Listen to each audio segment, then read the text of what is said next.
So the idea of where I want to start is what exactly were French and English relations during the Napoleonic Wars. So obviously the main issue that Britain faced with France was they really believed that there was going to be some form of French invasion, and that was over around about a 20-year period.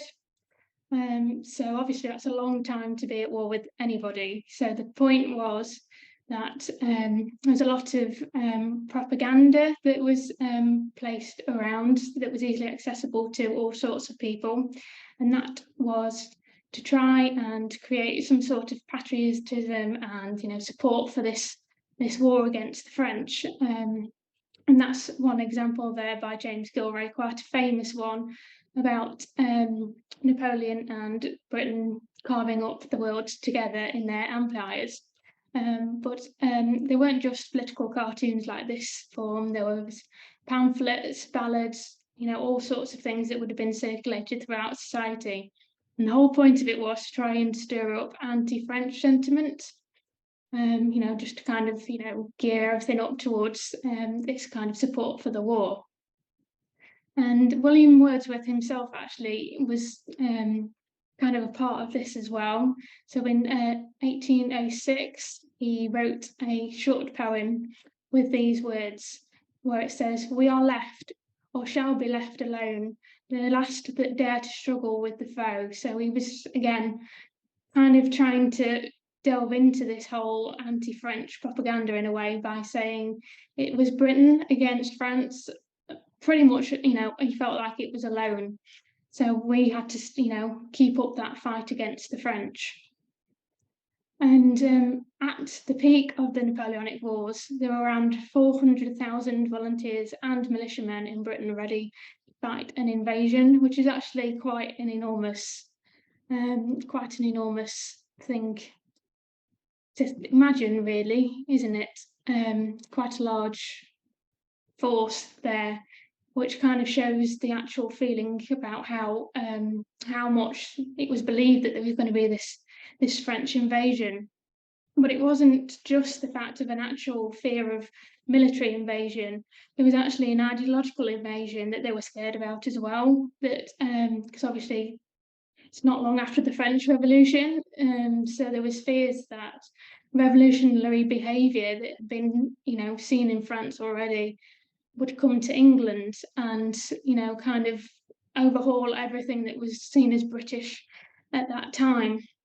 So that's kind of the context of how the government is wanting, and the officials are wanting people to think about France at this time, gearing them up to basically seeing them as, the complete enemy of the state at that point.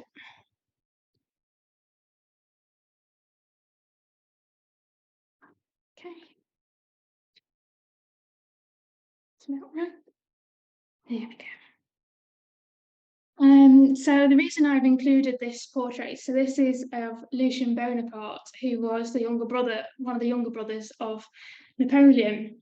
And you might be questioning why I've actually included a portrait of him during this talk, even though we're talking about actual, Navy and Army men captured, French Army men captured. But actually, Lucien Bonaparte was brought to England as a prisoner of war, although the context around that is quite confusing. He actually wasn't fighting for Napoleon at this point, even though he helped him come to power. He became quite disillusioned quite quickly with how Napoleon was trying to run France at this point. And so he kind of fell out with him quite quickly, really.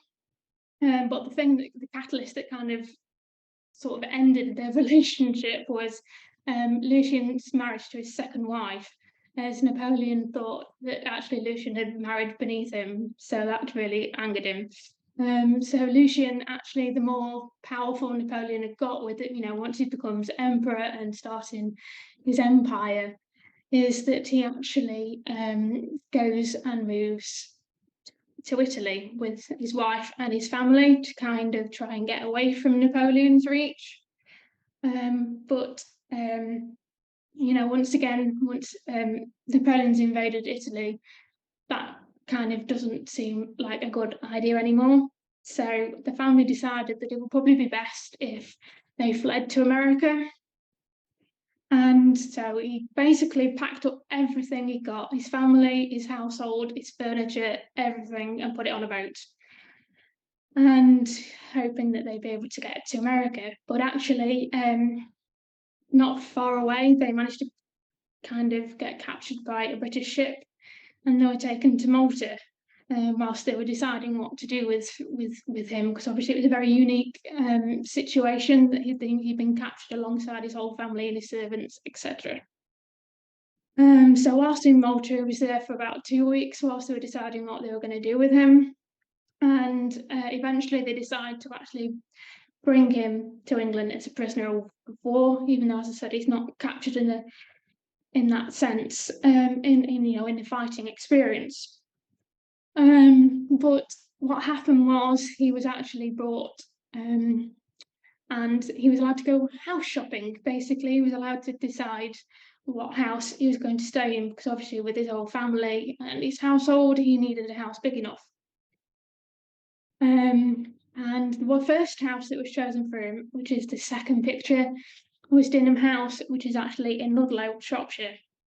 So he was there for quite a few months, actually, in 1811, because at that point, as it says there, the kind of Ludlow was owned by the House of Powers, so they thought it would be a safe place to keep him to start off with. But as time grew on, and there was a lot of kind of eventually, it became a bit of a focal point for anti-French sentiment, actually, because he came as quite a big major celebrity, because he was this important person connected to Napoleon, and he became a sort of figure for people's curiosity, basically. So he became a big celebrity, but he kind of started to outstay his welcome, really, the longer he was here, because, like I said, he was that focal point for anti-Napoleonic and anti-French sentiment, really.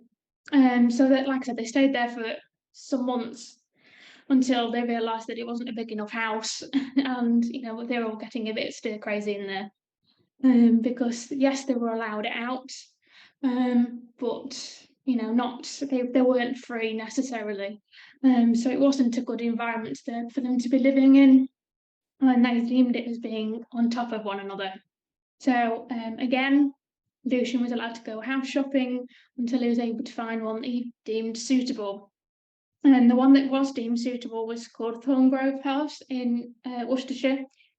And actually, he had almost a court type experience there. So he was allowed to have quite important visitors there. And actually, some of the ones that were notable were some of the Herschels, who were very famous scientists at this point. So he was all about trying to,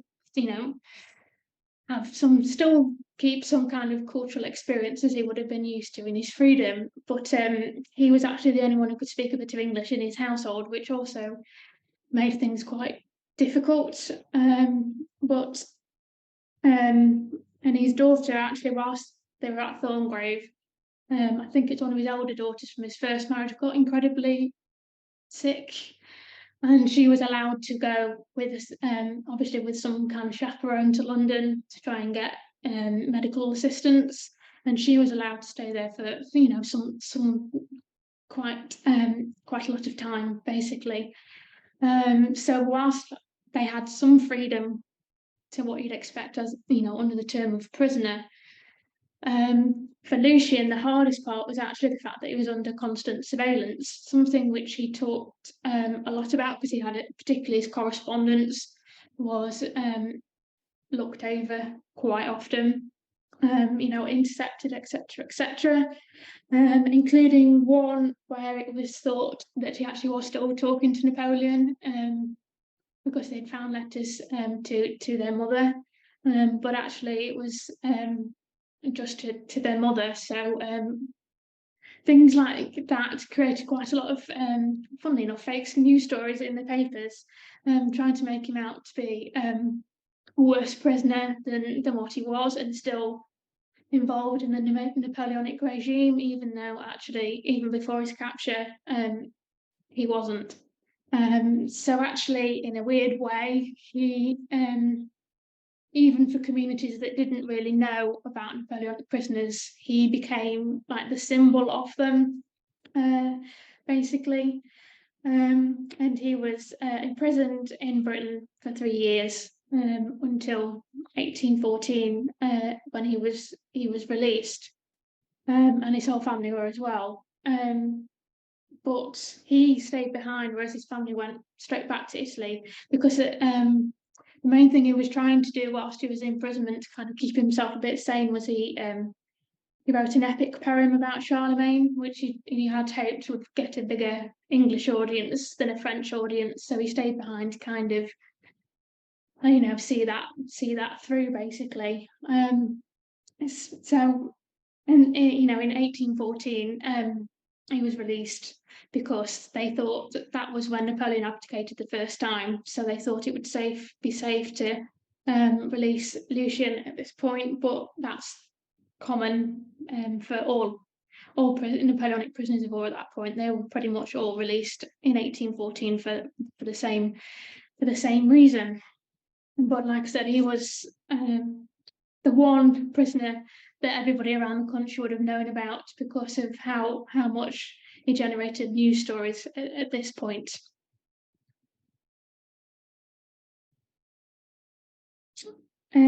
So what about your the general prisoners that were being held at this period?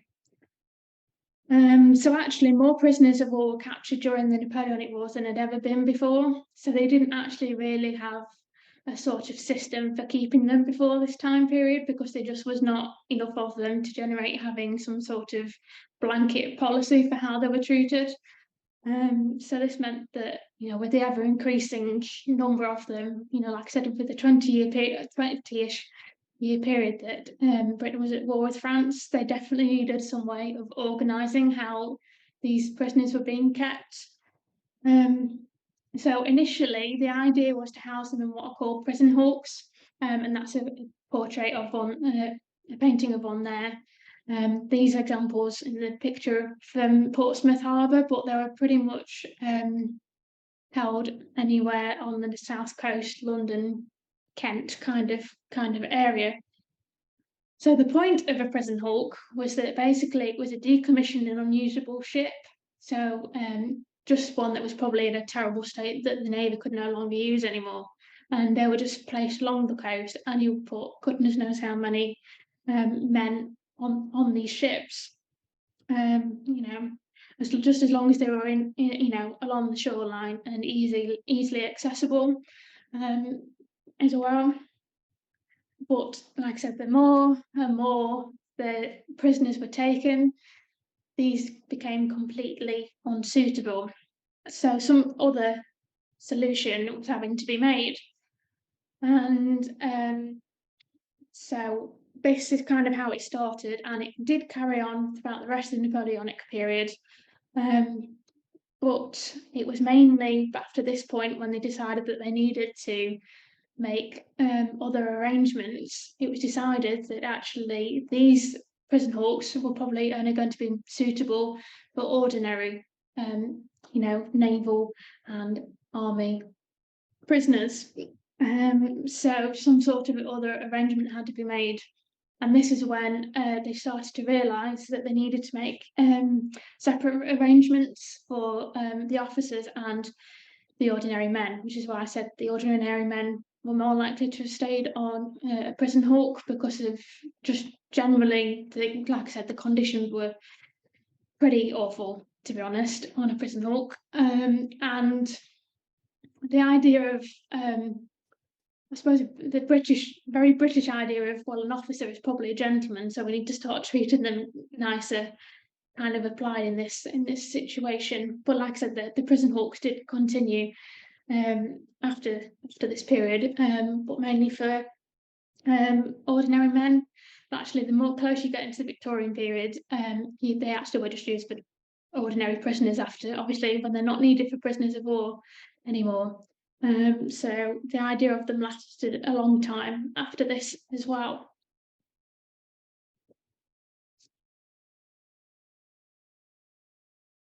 And that is a very nice engraving of Dartmouth Prison, which is quite famous now because of it obviously being literally on the middle of Dartmoor and in the middle of nowhere.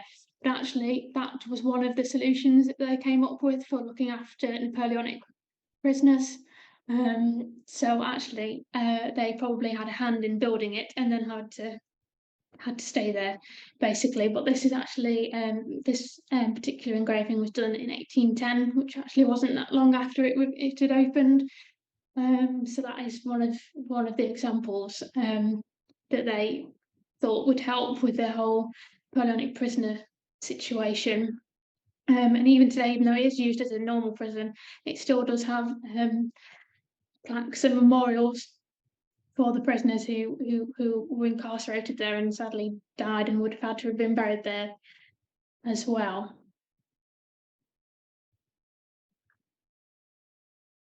So how, as I've said, there was starting to become a differentiation between the ordinary soldiers and the naval people and the officers.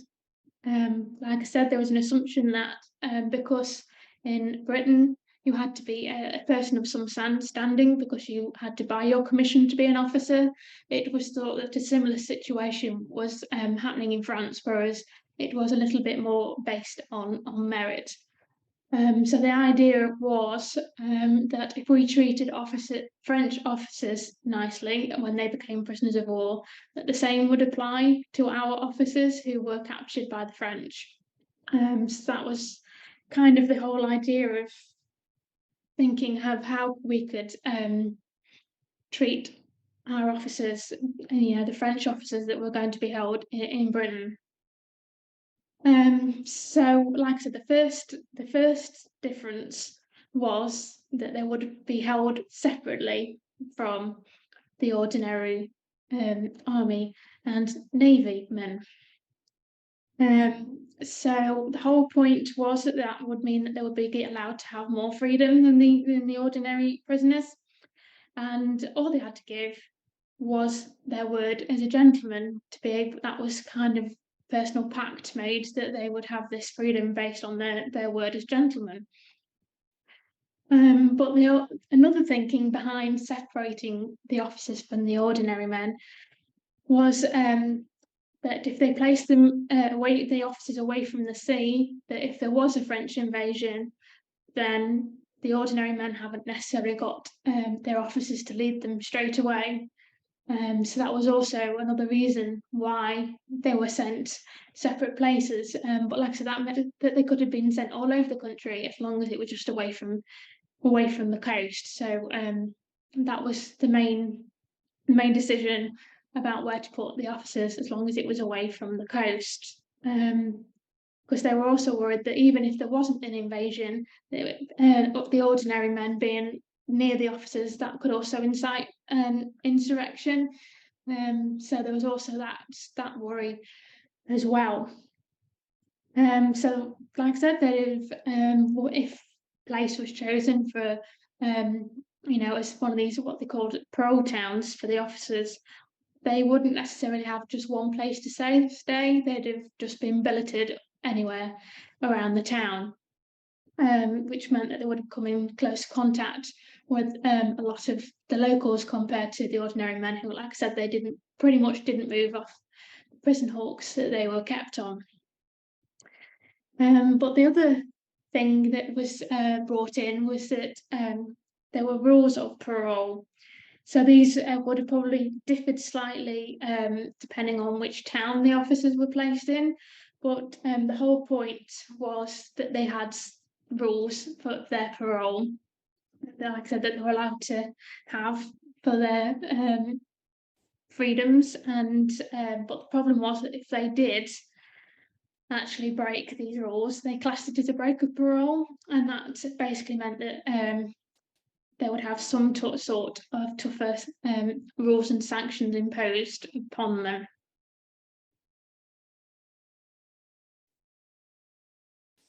So now we move on to what it would have been like for the officers who were held in Chesterfield in Derbyshire at this point. So this table here is kind of a bit of a breakdown of the examples that I've been able to find in the parish records, the parish registers for Chesterfield. So I scrolled through about quite a lot, quite a lot of baptism, marriages, and death records, trying to find examples of the prisoners of war, basically. So here, as it says there was 10 baptisms, so this would have been a mixture of legitimate and illegitimate children, who went, because particularly even for some of the illegitimate ones, it would actually has mentioned that some of them were children of French prisoners of war, which I found quite interesting that they were acknowledging that, even if the children were illegitimate. And other ones, they were legitimate because, as the second column says, there were 7 marriages. So actually, a few of the prisoners did marry Chesterfield women. So that equates to some of the baptisms as well, because they would have been having legitimate children with Chesterfield women. But disproportionately, as you can see there, there is actually more deaths. Like I said, that could be for any reason, as sadly they don't actually at this point, they won't tell you why they've died, other than it just makes notes mainly that the people that died were prisoners of war on parole in Chesterfield. So as you can see, that's 32 examples that I've been able to find over a period of 9 years. And actually, because they arrived in Chesterfield in 1803, but the records have been able to start from 1805, with examples of these prisoners of war up until 1813. So, like I said, it's about 8, 9, 10 years that they would have been here. But it's between 1805 and 1813 that I've been able to find examples of these prisoners of war. So what exactly would have been these officers' experience of being prisoners of war in Chesterfield? So as I've said, Chesterfield was chosen as a parole town in 1803, and it fit the bill in terms of, like I said, a parole town was basically mainly somewhere that was away from the coast, and Derbyshire is pretty much the furthest away from the coast you can get. So in that respect, it got a big tick. And again, like I said, they would have been billeted around the town. And actually, I came across one instance that one of the places that they stayed at, and there's one particular yard, so it would have been basically a courtyard type tenement thing that they were placed into. One of them was actually known as Bedlam because of the amount of noise that was there, which kind of shows you the sort of environments that they'd have been experiencing. But actually, I can remember when I first started researching this, and it came about, funnily enough, through Lucian Bonaparte. It came about through that, as I did go on holiday to Ludlow last year, and I found that plaque that I showed you about Lucian being a prisoner of war. And I got a very, very, very hard to get hold of book about Lucian's time in England as a prisoner of war. And it just literally mentioned one line saying that there was some in Chesterfield, and that's what started this off, basically.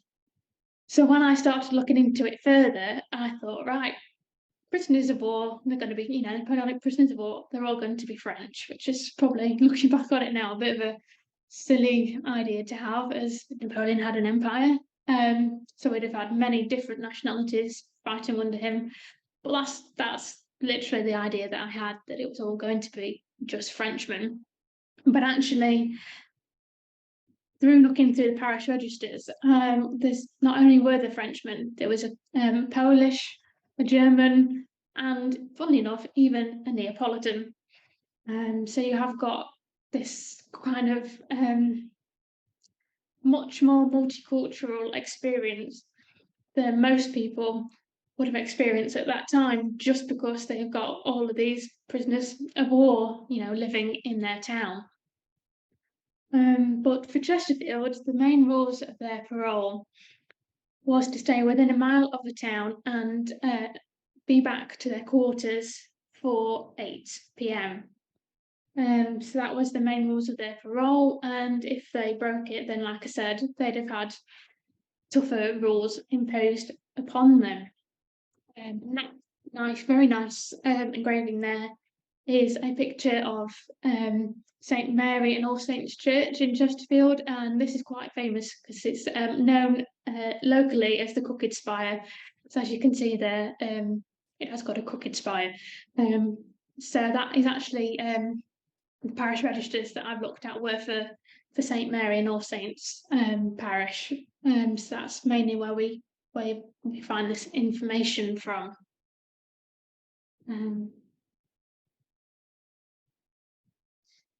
So, what a kind of experience, or further experience would these prisoners of war have had? So the majority of them would have probably been Roman Catholic, which obviously being Britain being a Protestant country at this point would have complicated matters, because they wouldn't have necessarily had, the religious system that they were used to if they still wanted to attend church in a Protestant country, etc. etc. And also the fact that England was still at this point very suspicious of Catholics. So to probably be a French Catholic or some other, some sort of European Catholic at this point would have been even more suspicious. But funnily enough, there was one person who wanted to cater for the religious needs of the prisoners. And that person was Sir Windsor Hunlock, who was the owner of Wingleworth Hall, which is, as seen in this picture, this is what it's not in existence now, but this picture here shows what it would have looked like. So Wingleworth is just outside of Chesterfield, and so Sir Windsor decided to invite the Catholic prisoners to private services at his chapel in the house. Problem was that Wingleworth Hall was actually just outside this 1 mile limit rule. So still keen to invite the prisoners along to use his private chapel, he actually moved the milepost to make it look like Wingleworth Hall was inside the mile limit, and so he wouldn't get into trouble, basically. But the interesting thing that I found out was, because I thought, okay, if they are going to be religious at this point, they're more likely to have been Roman Catholic.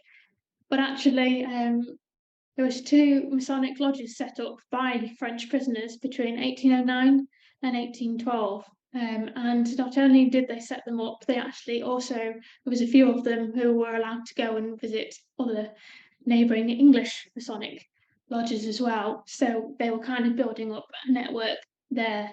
So you have, not only do you have the Catholic connections that are being made, but you also have these Freemason connections as well, which was quite interesting, really, because I think there were these 2 lodges that were set up were also given French names as well. But all in all, regardless of what their religious beliefs were at this point, all prisoners would have received a weekly allowance. This was mainly meant to be used so they could pay for their lodgings that they were billeted on. Now, how much their allowance was differed depending on what station that they had, what their title was as an officer. So if they were a captain or above, they would have received 10 shillings, which is around £26 in today's money. And if they were below a captain, they would have received 7 shillings, which is about £16 today. And now, interestingly, they would have also been allowed a little bit more than that, whichever scale that they came under, if they had a wife or a servant who was living with them. And again, that's not something that you think of when you think that somebody is a prisoner, that they'd have been allowed to have a wife or a servant live with them.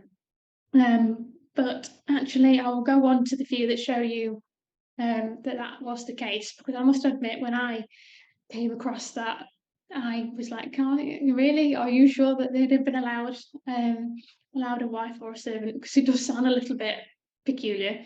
But the parish registers do actually back that up, and I will show you those examples now.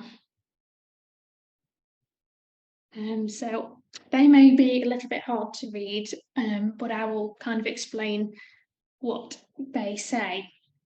So this top one is probably one of the first ones that I came across that I thought was actually really, really intriguing.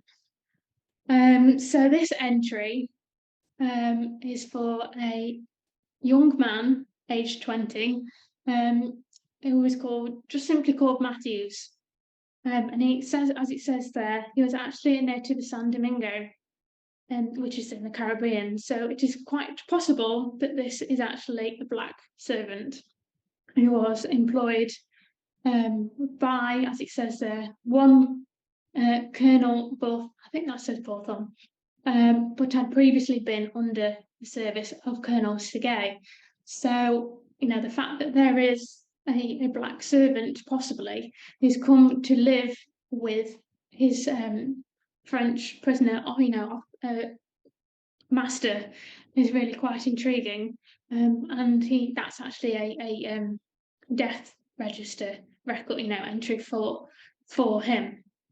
And the second one is so this is a marriage for a Francois Charles Joseph de Hennin, and he was a general. And that is his marriage entry to a Chesterfield lady who was called Eleanor Jane Dixon. And again, I was able to find out a little bit about his background. So actually, he was, like I said, he was quite an important general, and he was actually captured in the West Indies in 1811. And actually, when he was eventually released, he carried on fighting with the French. So we can only assume that his Chesterfield wife went with him once he was released. And he was actually recaptured again after the Battle of Leipzig, and his name is also on the Arc de Triomphe. But again, the whole idea of the fact that you are in Chesterfield, still at this point fairly rural, having connections to the direct connections to the West Indies, would have been very exotic to the people of Chesterfield at this point, really.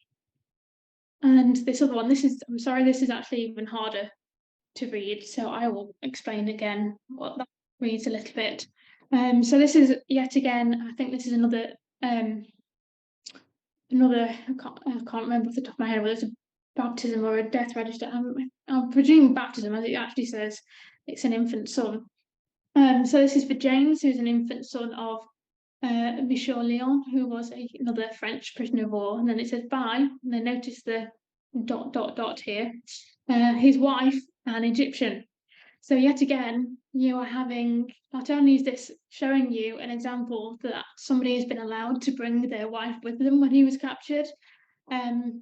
It's really interesting to note that his wife isn't named because possibly there's a case of they couldn't pronounce her name, and two, she probably couldn't speak English at all either, so there would have been a lot of language barrier problems there. But again, the fact that you have an Egyptian even if it's temporarily, living in Chesterfield would have been very exotic and intriguing to the locals of Chesterfield. But even more intriguing is the fact that I assume that this means that this Monsieur Leon was captured after the Napoleon's invasion of Egypt, which is probably where he'd have met his Egyptian wife as well. So there's some examples there.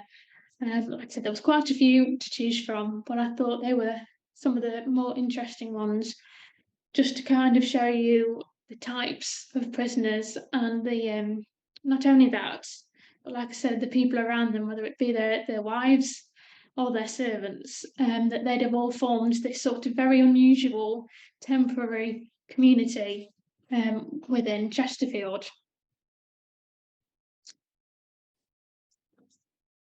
So once again, are we able to glean anything about what the specific individual experiences of these prisoners of war who were held in Chesterfield? So as I said, they were allowed some sort of allowance, but for many this wasn't deemed enough to keep them. So they were allowed to supplement their income by making things to sell or giving lessons to local residents. So there is loads of examples out there of what prisoners of war have made to supplement their income, but actually a lot of them were probably more ordinary soldiers that we can imagine on the prison hulks, who really wouldn't have had any other spare time to themselves other than possibly making things to sell. But luckily,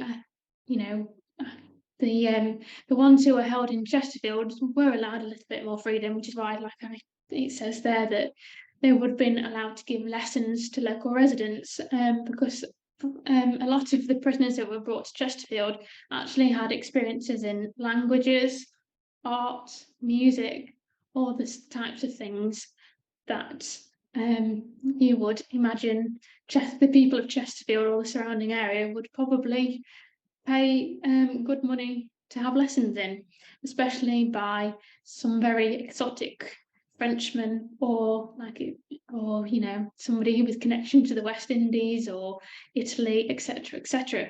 It's quite a thing to say, oh yes, I'm being taught this today by so and so, etc.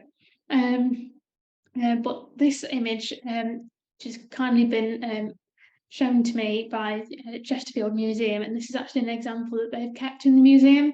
So this is actually an example of possibly one of many boxes that were made by prisoners to sell as well, and you can tell the craftsmanship in that. So I think that kind of exemplifies why the people of Chesterfield would want to have lessons of prisoners. Really, if they have got that, are that skilled.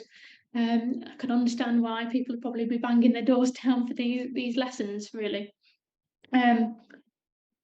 But one example of the French prisoners who gave these types of lessons was a guy called Laurent Duchamp. So he was actually known to have taught the sons of the boss who owned Chesterfield Theatre at this time. Their home was in Derby, so he'd have been actually allowed to go to Derby to kind of keep these lessons going, because it was deemed that they'd have had some sort of chaperone, etc., to kind of make sure that they weren't running off, that Laurent wasn't running off, etc., etc. And actually, Derby is around 25 miles away from Chesterfield. So compared to his colleagues, his other prisoners that he's incarcerated with, only being allowed a mile out, he must have shown that he could be trusted enough to be able to do that. But actually, he did escape. The sons, these children, actually helped him to escape to France. And the only reason that this was known was because he sent a letter to them not long after he arrived back in France, saying that he was actually dying, and that was the only reason why all that story was able to be known. But it wasn't just your Navy and your Army officers who were imprisoned in Chesterfield as well. They had quite a large number of surgeons as well who were also prisoners of war. So the other thing with the surgeons is that once again they're allowed to have this contact with the local community because they were seen as quite valuable for helping, obviously, medical issues in the locality. But the surgeons actually particularly helped the local poor because this is a time when people had to pay for their medical care. So for the poor, this would actually probably been a cheaper option would be to go to one of these Napoleonic prisoner surgeons because they'd have probably charged less than your other local doctor, probably. But the local community, like I said, were so pleased with these surgeons and what they'd done to help the poor that Chesterfield as a town actually petitioned the government to release these surgeons because of the good that they'd done for the Chesterfield community, and it was granted to them, and all of the surgeons were actually allowed to return back to France. But it all sounds nice and rosy that everybody's getting on and together, the prisoners and the people of Chesterfield. But it wasn't all nice and rosy all of the time because in 1807 the Transport Office, who were actually they were the ones in charge of prisoners because there wasn't kind of set government departments like there is now. So there wouldn't have been like a Minister of Justice or whatever who was kind of in charge of these prisoners. It was actually the Transport Office because of, obviously, like I said, a lot of them were moved around the country quite a lot. That they were deemed the appropriate people to be put in charge of these prisoners. So in 1807, they were actually called in because of just a handful of the prisoners had started to behave badly. Which is quite common that the Transport Office will get involved if they had issues with prisoners, not only in Chesterfield but wherever they were held. But 1807 was when they came to Chesterfield. And like I said, it was only a handful of them. It wasn't all of them by any means who were misbehaving. But because of this, they decided to blanket impose stricter parole rules throughout all of the prisoners in Chesterfield, which, as you can imagine, went down brilliantly, didn't it? It actually caused a riot. Short-lived one, but it still caused a riot, particularly between those who believed that they hadn't done enough to merit these stricter rules.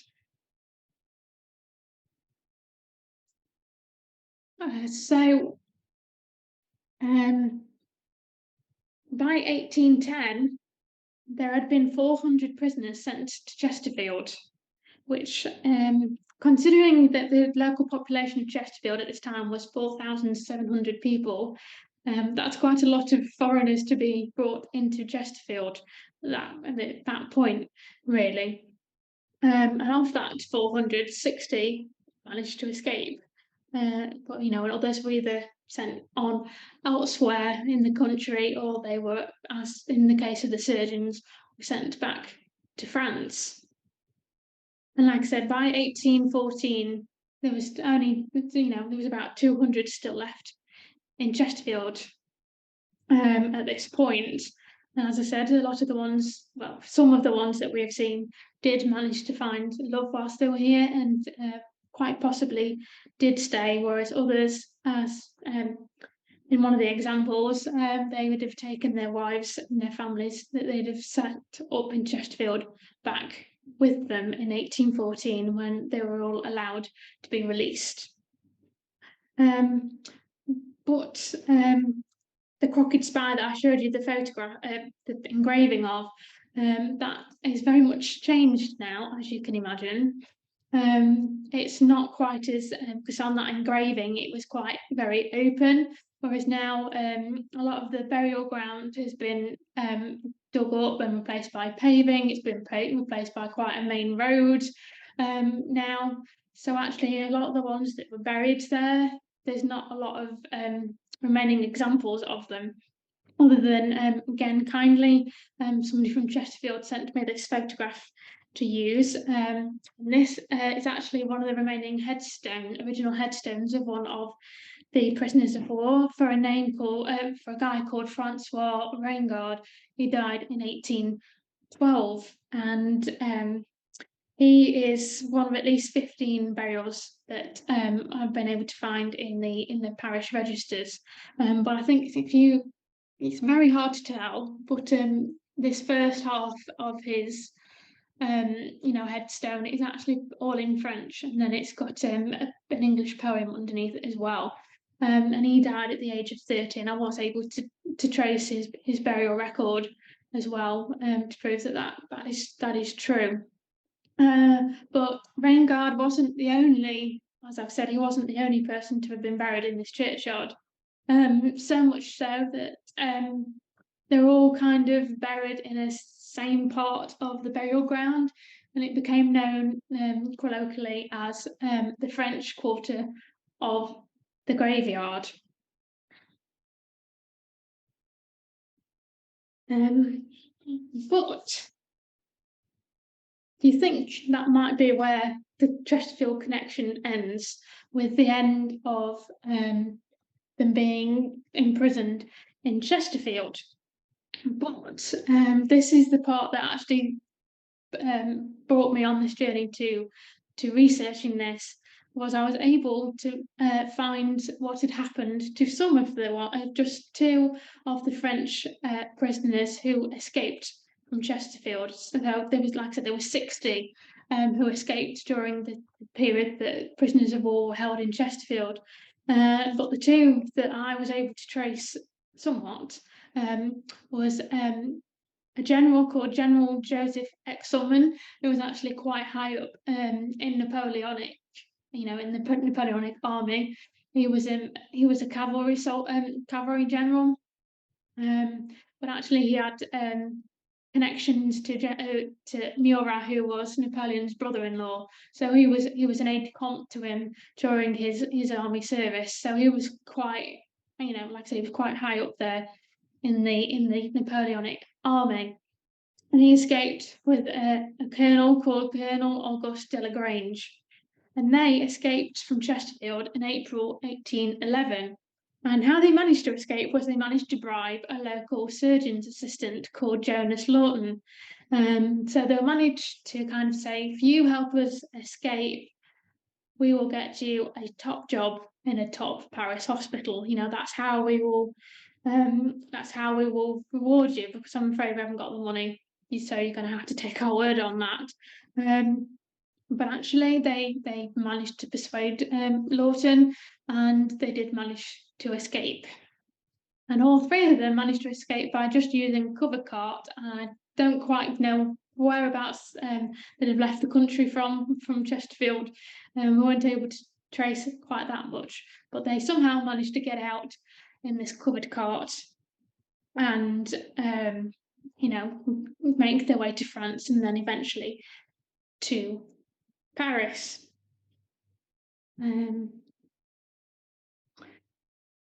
And here is the very, very general description that was circulated of Joseph Excelman and Auguste de la Grange at the time of their escape. So this is quite common that prisoners of war who did escape, they had their descriptions kind of circulated through newspapers. And this is actually from a London newspaper, so they possibly thought if they put it in London newspapers, that's a possible place that they'd try and escape back to France from. So as you can see here, when it says at the bottom about what the Joseph Excelman and Auguste de la Grange actually looked like, as it says there, for Joseph Excelman, 36, 5'11.5" stout, oval visage, fresh complexion, light brown hair, blue eyes, and strong features. And then for de la Grange, it says Colonel, age 30, foot high, stout, brown visage, fair complexion, brown hair, dark eyes, but no mark in particular. As you can see, that could have basically been anybody. Very, very basic description. And if that's how many others were described in their, circulated descriptions after they'd been, escaped, it's kind of understandable that people weren't caught, really. So what did actually happen to these three men after they escaped from Chesterfield? Sadly, I wasn't able to find any other mention of Colonel Delagrange, so it is quite possible that he died at some point after his escape, whether that be not long after the journey, as was in the case of the previous one we talked about with the boys from Derby who helped him escape, or did he die in some battle not long after this? We probably will never know. But like I said, there was no further trace that I could find of him. However, Jonas Lawton, the Chesterfield surgeon's assistant who helped them escape, did get the top job that they promised him. So when he got to Paris, he became an actual surgeon in a Parisian hospital. And we know that he carried this on until well after Waterloo in 1815. And this actual image here is from the Sheffield Daily News from 1859. So this is actually Jonas Lawton's obituary that was placed in the Sheffield newspaper.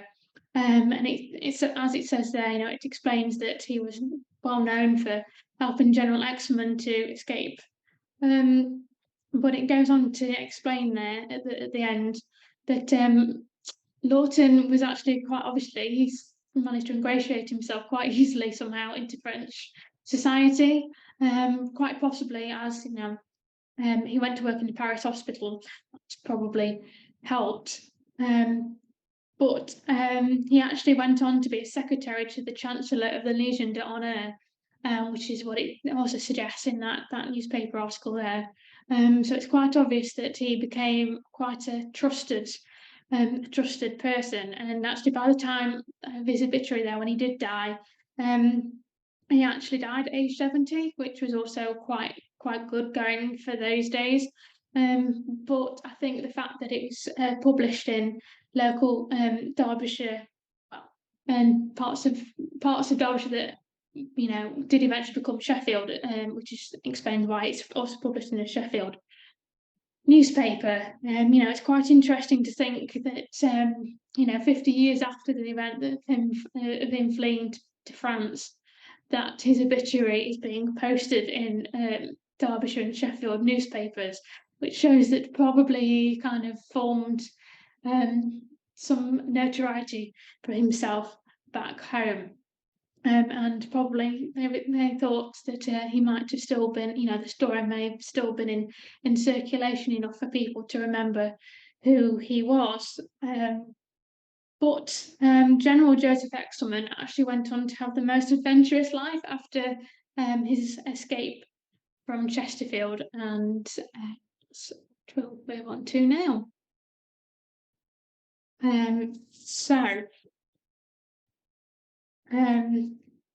So at the time, before his capture by the British, Joseph Exelman had actually already proved that he was quite military adept in his skills before his capture. He was most famous for actually having 2 horses shot on from underneath him at the Battle of Wertingen in 1885, which is what this image is meant to represent.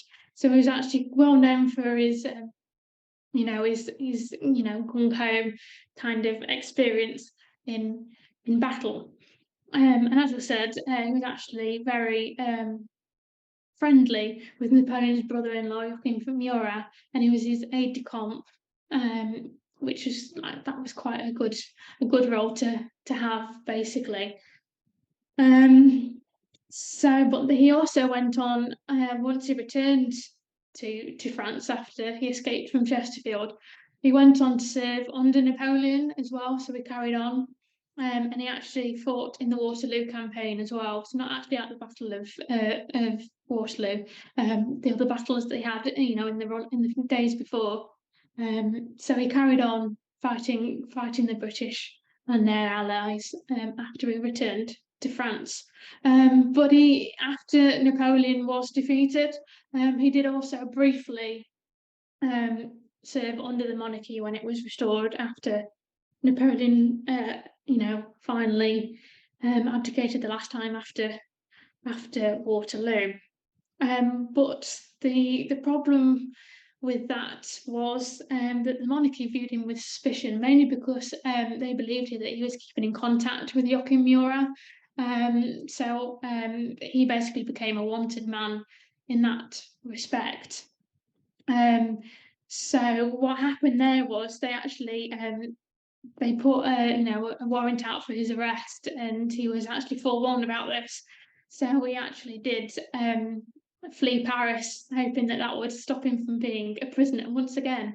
But he managed to get as far as Lyon, and then they managed to catch up with him, and he was put on trial to see whether or not they would class him as an enemy of the state for still keeping up with his Bonaparte connections. But funnily enough, he was pretty much unanimously acquitted anyway. And eventually they realised he wasn't that much of they saw him as not that much of a threat. And he went on to carry on having many titles and roles within French society, including a peer of France, a marshal of France, and lastly, a senator. But he wasn't a senator for very long because he did actually die in 1852. So again, this is in his 70s as well, just as with Jonas Lawton before. So he was actually still very much a cavalryman, and that's actually how he died. He died from a fall from his horse in 1852, and he was buried with full military honours at Les Invalides, which is basically the French equivalent to the Chelsea Pensioners Hospital. To the Chelsea Hospital, that's their equivalent, basically. And it's also where Napoleon was eventually buried when he was repatriated to France as well. So, funnily enough, he ended up being buried in the same place as the man that he'd spent much of his life fighting under. And once he was also again deemed, militarily brilliant enough to have his name specifically mentioned on the Arc de Triomphe in Paris as well.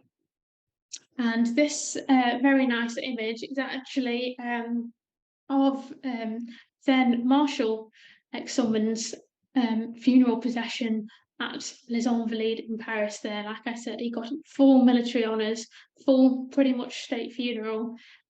So he was quite up there as well.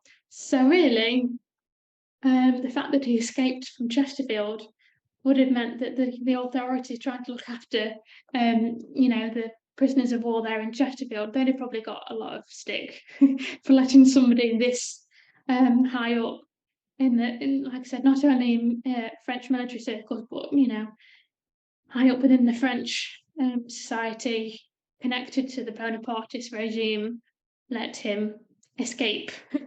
It would have been quite a massive thing. But the point is, like I said, Les Invalides is this quite a big, with it being Napoleon's now resting place, it is a massive symbol for French history, French society, etc. So actually for Joseph Excelmann to be buried there was a massive honour, and the fact that actually there's a little bit of Chesterfield connection there is pretty unusual, and not. I mean, I've visited Les Invalides because it's not necessarily like I said, a military hospital anymore. It's more the National Army Museum. So to kind of think very strangely that there was a Chesterfield connection there that you wouldn't have known otherwise is actually quite amazing, really, because it is. If you've not been, I would recommend this entirely because it's quite an awesome building, to be honest. And now knowing that there's a person with Derbyshire connections in the crypt is, a bit of the cherry on top, really. So in conclusion then, so what was it like to have Napoleonic prisoners in Chesterfield? Well, actually, the experience that they'd have had is very different to the idea that Britain wanted to portray of the French Empire being complete enemies, because as I've hopefully been able to show that actually by having these prisoners living and mixing with the local communities, it was actually able to blur the boundary between enemy and friend, because they had relationships with people, whether that's friendships, marriages, etc., etc. And actually, the most important thing is that actually it shows that the prison system was not as escape-proof as it probably should have been. But in the same point, actually, it just shows you that, uh, the little bit of Chesterfield, or, in any sense, anywhere in Britain that any particular prisoner of war was held in, there's a bit of them back home in France, or Europe, whichever European country that they came from. But actually, the most important thing is that the conditions are entirely dependent on the rank of the prisoner involved. So, as I said, the very difference in circumstances for the ordinary prisoners who were held on prison hulks versus um, the officers who had some freedom, versus, once again, even more, Lucien Bonaparte, who was allowed to have basically an English country house and live as a country gentleman. But I think for me, the most intriguing part of this is that actually the prisoners that made up these communities, that they lived in, but they made them much more multicultural than, even if that was temporarily, than perhaps has been recognised at the moment. So I hope that there is a bit more. I know that in places that there are more attempts at kind of bringing out these stories, because I was only looking earlier about some, like I said, those ordinary prisoners of war who were held along the Kent coast, and things like that, that actually they were forgotten about, because they were actually unlike the ones at Chesterfield that we have seen, who would have had proper burials, funnily enough. They were the ones, particularly around Chatham and around the Kent marshes. They were literally just buried on the marsh, and actually they're only rediscovered again when they're trying to expand the docks and the harbours around around the River Medway and Chatham in particular. And actually, that's in the Victorian period, and it's then that you start to have slightly more monuments towards these prisoners. So there is attempts of trying to recognise these people, these prisoners, and I hope that hopefully there's more of that come in the future. And just as a little bit of a laugh, I came across these whilst I was doing this PowerPoint, of Star Wars in Napoleonic dress, just as a bit of a good bit of a joke to end on. So anyway, I thank you all for listening, and I hope that you enjoyed, and I will open the floor now to any questions if anybody has any. Thank you, Danny. I found that really interesting, actually, and as somebody who I don't know why I didn't actually expect this to happen, but one of the topics which I teach at school is that GCSE is actually migrants to Britain, and actually there's a huge amount there. And just as a slight request before we go into the Q&A, I am particularly interested in the bloke who had the servant, because that would be really interesting to include in our curriculum. So I might drop you an email afterwards, and I'll see your research if that's okay, if you don't mind. Good. Yes. Now, like I said, that was probably one of the first ones that I looked at that, and I instantly thought, okay, that's really interesting. Not something I thought would have cropped up at all. Yeah, and actually, if you'll indulge me, I have a question before we go into the Q&A, and we may not. I kind of anticipate we may not know this, but do we? And also, I kind of feel like you partly answered it by talking about the fact that one of the blokes who had his wife with him was a general, but obviously with France, with it being kind of more of a meritocracy, at least within the army, there maybe wouldn't have been the same class kind of barriers as there were in the army, navy, air force, army and navy. Too early for the air force in Britain. So, do we know how much it was a class thing? Whether it was people of a certain class who were allowed to have servants, wives, etc. Was it a general thing to the kind of French officer corps? Alternatively, I guess, kind of, do we know anything about that? I think when I've looked at it, there's an assumption that it's certainly people who can afford a servant. But like you said, there's not necessarily that social differentiation that there is in Britain at that point. So I think it's very much, like I said, almost a British assumption as to what they think, that because that's how our army is, that there is a social differentiation in standing against officers, etc. That I think it's more of an assumption, really, that's been placed on, oh right, okay, well, we want ours to be treated like this, etc. But I think it's more a case of, particularly for servants, it's kind of whoever can afford one necessarily, rather than you have. I suppose for our officers, it would probably have been, like you say, you probably had to have a certain standing with that in the first place. Whereas I think with the French, it's more if you can afford one. And also, do we know anything about kind of how the system was administered?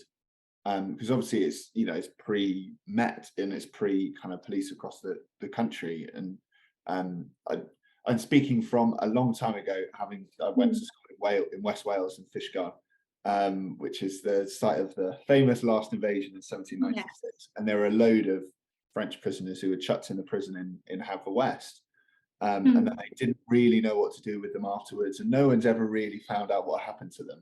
So I just wondered, is they are using the kind of the prison hulks in the south coast, and also kind of moving these prisoners to probationary sites like Chesterfield. How are they administering that? How are they kind of organising that around the country, I guess? Yeah, like I said, it's still very much that they haven't necessarily got government departments looking after this. So like I said, they kind of put it on the Transport Office, but they don't really particularly know what they're doing.